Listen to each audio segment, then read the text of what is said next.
안녕하세요. 감사합니다. 평일인데도 이렇게 와주시고 여러분 감사합니다. 자, 오늘 여러분 생존경제 제가 이제 9년 만에 사실 다시 시작을 했는데요. 매회 보통 한 10만 명 이상씩은 봐주시는 것 같아요. 그래서 여러분 올해 말까지 52회는 그 다음에 내년에는 할지 모르겠어요. 너무 힘들어가지고 다른 거 할 게 많은데 하여튼 여러분 열심히 강의하도록 하겠습니다. 기업하기 좋은 나라, 좋은 나라예요, 나쁜 나라예요? 좋은 나라죠, 그죠? 그럼 기업하기 좋은 나라는 어떤 게 기업하기가 좋은 나라일까요? 자, 일반적으로 법인세가 낮아야 된다 이런 얘기가 나오고요. 두 번째는 규제가 없어야 된다 이 얘기가 나오죠, 그죠? 그래서 우리가 여러분은 잊으셨는데 사실 우리 10몇 년 전에 이명박 대통령을 뽑았었습니다, 그죠? 그때 제일 큰 이미지가 뭐였었죠? 기업가가 대통령을 해야 된다는 것에 대해서 굉장한 합의점을 가졌었죠. 그 합의점을 가졌던 이유가 바로 정부가 하는 각종 규제들을 철폐해야 된다. 그래서 규제가 없어야 되고요. 방금 전에 선생님이 말씀해 주신 것처럼 노동 유연성이 그다음 뭐가 되겠습니까? 높아야 된다. 이게 제일 많아요. 저거거든요. 그죠? 우리는 저렇게 생각하고 있습니다. 자, 저런데 저게 틀렸다는 얘기가 아니라 반은 진실인데 반은 진실이 아니다라는 얘기를 오늘 말씀드리고 싶거든요. 자, 그래서 여러분 한번 가보면은 그래서 이제 난리가 났습니다. 왜? 우리나라 법인세가 지금 미국보다 어떻게 됐다고 그래요? 역전됐다고 그러죠? 그래서 야, 우리나라 법인세 너무 높아 이렇게 나오고 있습니다. 세계적인 추세가 사실 법인세가 높아지고 있는 추세는 정말 아닙니다. 세계적으로도 법인세는 낮아지고 있는 추세는 틀림없습니다. 자, 우리 법인세가 없는 나라가 있습니다. 저기 나왔죠? 어느 나라죠? 요새 엄청 화제 끌고 있는 나라죠, 에스토니아가, 그죠? 저기 다 없어요. 저기 지금 쟤네가 지금 요새 투표보로 했어요, 쟤네가. 블록체인 시스템을 이용을 해서 투표를 했던. 굉장히 해서 전 세계 마치 모범 국가처럼 나옵니다, 에스토니아가. 그래서 뭐가 되느냐? 전자 영주권 발행하죠. 법인세가 없어요. 그래서 에스토니아에 돈이 몰립니다. 에스토니아가. 그래서 전자 영주권을 종이여권처럼 쓰는 이런 나라가 이제 들어왔어요, 에스토니아. 여러분 에스토니아 하는데 정말 궁금해요. 저 도대체 무슨 나라인가? 그래서 스카이프 만든 나라고, 그 다음에는 블록체인 전자투표하는 나라입니다. 근데 에스토니아는 저게 가능한 나라예요. 왜 가능할까요, 여러분? 그냥 되게 쉬워요. 인구가 100만이에요. 우리가 정상적인 국가로 생각하시면 안 돼요. 홍콩, 싱가포르도 아니고 그냥 인구 100만이기 때문에. 그 다음에 저게 입지가 되게 좋죠. 왜냐면 저기 에스토니아가 뭐냐면 위에 그 핀란드, 그 다음에 노르웨이, 그 스칸디나비아 있잖아요. 그 국가들이 있고 여기는 나머지 동구는 다 낙후된 국가예요. 에스토니아 발트 3국 중에서는 리티비아 뭐 나오잖아요. 걔네보다 얘네가 훨씬 잘 사는 나라예요.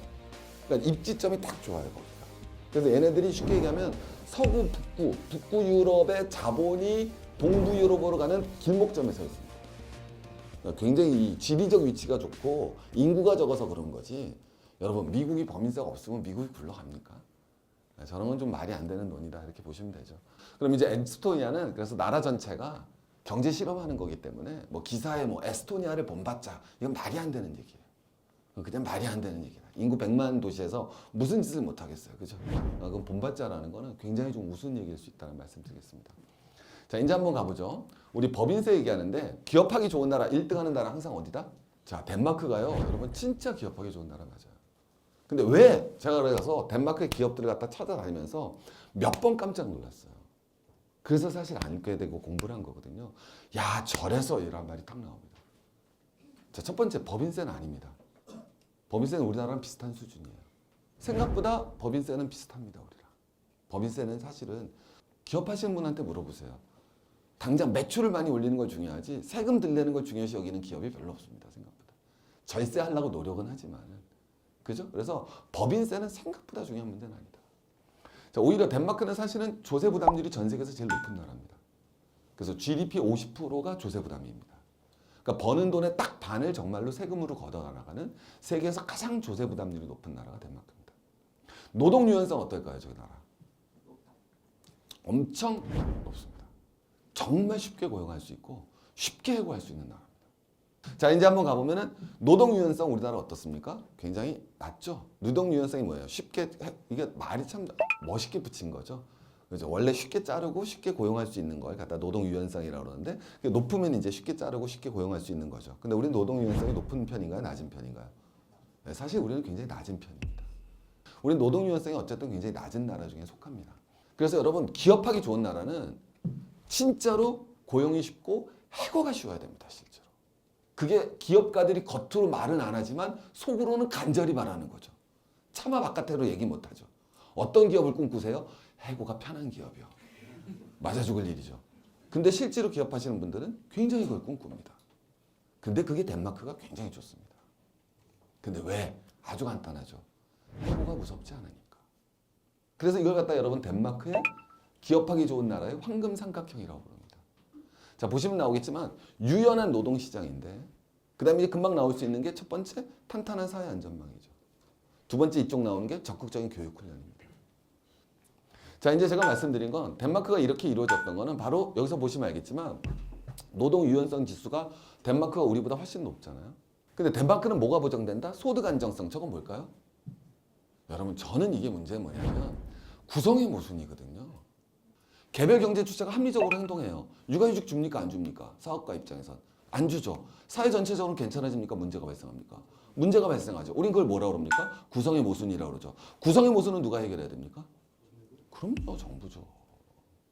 구성의 모순의 가장 대표적인 게 뭐였습니까? 공항 아닙니까? 우리 다 알고 있지 않습니까? 공항이 되면 수요보다 뭐가 많습니까? 공급. 그럼 사람들은 뭘 해야 됩니까? 소비를 해야 되는데 개별 경제 주체 입장에서는 경제가 어려운데 소비하면 됩니까? 안 됩니까? 안 되죠. 그러니까 전부 다 뭐만 합니까? 저축. 그럼 사회 전체적으로 뭐가 발생합니까? 공황이 지속될 수밖에 없죠. 누가 해결해야 됩니까? 개인입니까? 아니죠. 누가 나옵니까? 케인즈가 나오죠. 누가 해결해야 된다? 이거는 국가가 뭐를 창출함으로써 유효, 수요. 다 아는 사실 아닙니까? 근데 우린 그걸 거기에만 적용하지 우리 개별 경제 주체, 우리 기업 현장에서는 사실 적용을 안 한다라는 거죠. 그러니까 덴마크가 그걸 해결한 거죠. 왜? 잘려도 문제가 없죠. 뭐가 발달해야 되겠습니까? 친구가 가장 원하는 것, 실업보험. 실업보험이 안정성이 있어야죠. 두 번째 더 중요한 건 잘린 다음 뭐 할 수 있어야 되겠습니까? 재취업. 재취업하려면 뭐가 필요하겠습니까? 직업교육 훈련이 잘 돼 있어야죠. 그게 바로 덴마크의 힘입니다. 그게 진짜 직업하기 좋은 나라죠. 그러니까 노동 유연성이 중요한 문제인데 그 노동 유연성은 개별 기업이 해결할 수 있는 문제가 아니라는 거죠. 쉽게 고용하고 쉽게 해고할 수 있는 나라를 만들자. 그걸 담론을 쉽게 고용하고 쉽게 해고하는 나라를 만들자. 이러면 욕을 바가지로 먹겠죠.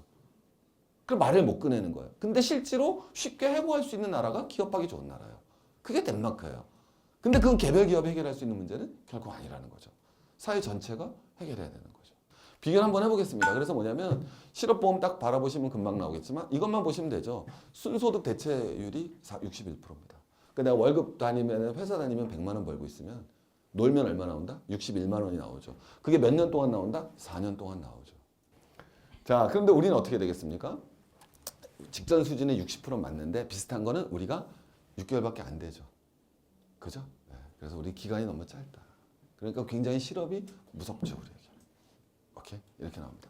다시 보면 근로자가 해고한 다음에 1년 내에 다시 취업하는 비율이 한국은 43%, 덴마크는 71%. 확실히 차이 나는 거 보이시겠죠? 그래서 여기 있는 기업들이 전부 다 기본적으로 앞에 보셨던 기업하기 좋은 나라에 다 꽂혀 있죠. 그래서 여러분들 굉장히 우리가 웃기지만 해고하기 좋은 나라를 만들자. 그죠? 네. 그러면 이제 딱 자본가 편이네. 이러지 마시고. 그죠? 그런 표현이 아니라 진짜 해고하기 좋은 나라를 만드는 게 기업하기 좋은 나라다. 첫 번째 말씀드리고 싶습니다. 뭐가 아니다? 법인세가 아니다. 포인트는. 법인세는 아니거든요. 신문 한번 펴보세요. 어떤 한국 기업이 법인세가 낮은 회사, 낮은 나라를 쫓아가서 쫙 가서 거기다 공장 차렸다는 얘기 보셨어요, 여러분?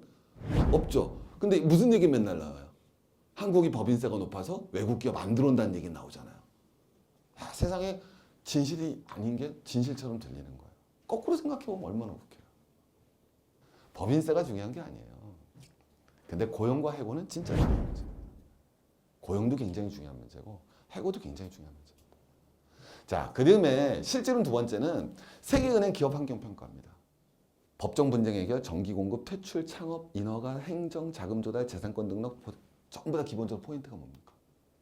가장 중요한 포인트가 바로 정부 정책 규제죠. 그래서 규제가 중요한 건데 규제에선 여러분 훨씬 더 중요한 포인트는 뭐냐면 행정 절차 간소화도 중요하지만 진짜 중요한 건 행정 투명성입니다. 그래서 여러분 실제로 굉장히 중요한 건 뭐냐면 우리 주가 떨어지는 것보다 더 무서운 게 뭐라 그럽니까? 기업도 마찬가지죠. 내년에 매출이 줄 거라는 것보다 더 무서운 얘기. 내년 매출이 얼마인지 모른다는 거죠. 그때 투자가 안 되는 거잖아요. 마찬가지죠. 그래서 진짜 기업하기 좋은 나라는 뭐가 되느냐면 투명한 나라입니다. 그래서 여러분 보시면 알겠지만 이게 부패 지수 순이거든요. 여기도 나오겠지만 제일 청렴한 나라 어디죠? 덴마크죠. 부패 순위 소말리와 막강하게 맞먹는 나라 노스코리아. 여기 있잖아요. 엄청 부패한 나라죠. 이건 아까 무슨 나라였었죠, 여러분? 부패 없는 나라. 이건 무슨 나라? 기업하기 좋은 나라. 그래서 여러분 보시면 알겠지만 얼마나 웃겨요. 덴마크, 뉴질랜드, 핀란드 찾아볼까요? 핀란드, 스웨덴, 그 다음에 어디 있습니까? 여러분 스위스만 없네. 그 다음에 노르웨이, 갑자기 싱가포르, 캐나다 딱 나와있죠. 결국 기업하기 좋은 나라는 부패 없는 나라. 그게 기업하기 좋은 나라죠. 부패 많은 나라는 거꾸로 이제 가보시면 꼴등 소말리아, 또 꼴등 소말리아 이렇게 나와있죠. 북한이 있어요, 없어요? 왜? 여기에서 192까지밖에 안 뽑았어요. 그 밑에요. 192인가 그랬어요. 그래서 192까지밖에 안 뽑아갖고 북한이 없는 겁니다. 그러니까 금방 이제 우리 아마 사장님들은 금방 이해하실 거예요. 아, 맞다. 내가 생각하기 좋은 기업하기 좋은 국가는 사실은 공무원 행정정책이 투명한 나라에서 노동자도 쉽게 고용을 하고 쉽게 좀 해고할 수 있으면 그런 사회를 위해서라면 내가 법인세를 어느 정도 더 낼 수도 있다라고 생각하는 것. 이게 정상적인 아마 기업가의 마인드일 거죠. 그게 기업가 정신 아니겠습니까? 그런 사회가 바로 뭐가 돼야 되겠습니까? 기업하기 좋은 나라가 아닐까 싶죠. 그래서 우리가 기업하기 좋은 나라는 건 행정이 투명하고 부패가 없는 정부를 가진 나라. 그죠? 그래서 실업에 대한 두려움이 없고 해고와 고용이 쉬운 나라. 이게 우리가 생각하는 기업하기 좋은 나라가 아닐까 싶습니다.